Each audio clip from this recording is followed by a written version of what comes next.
Le chemin de Saint-Jacques à Finistère est le seul itinéraire en provenance de Santiago.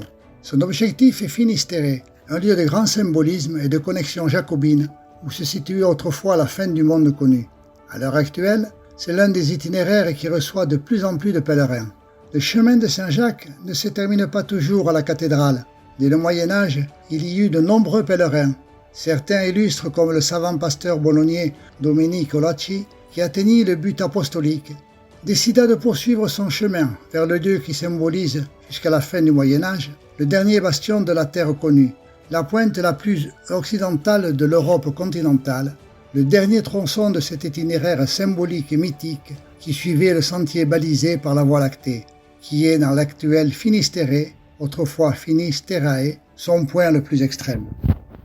De nombreux pèlerins ont ajouté à cette attirance pour la fin du monde la séduction ou la dévotion du pèlerinage dans ces lieux où la tradition, depuis l'époque romaine, plaçait la prédication de l'apôtre et de la légende de certains des miracles liés à la translation jacobéenne.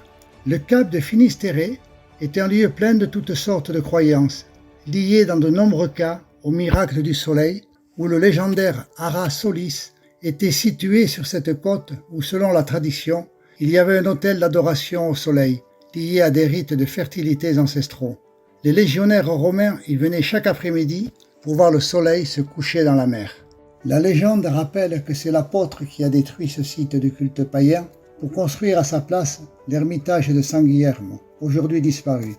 Un autre lien jacobéen avec Finistère est incorporé dans le célèbre Codice Calistino, le premier guide de pèlerinage à Saint-Jacques, qui, dans son livre 3, rappelle comment les disciples de l'apôtre se sont rendus dans la ville de Douguin, actuellement submergée, pour demander une autorisation au gouverneur romain pour pouvoir enterrer les restes de leur maître dans l'actuel Saint-Jacques.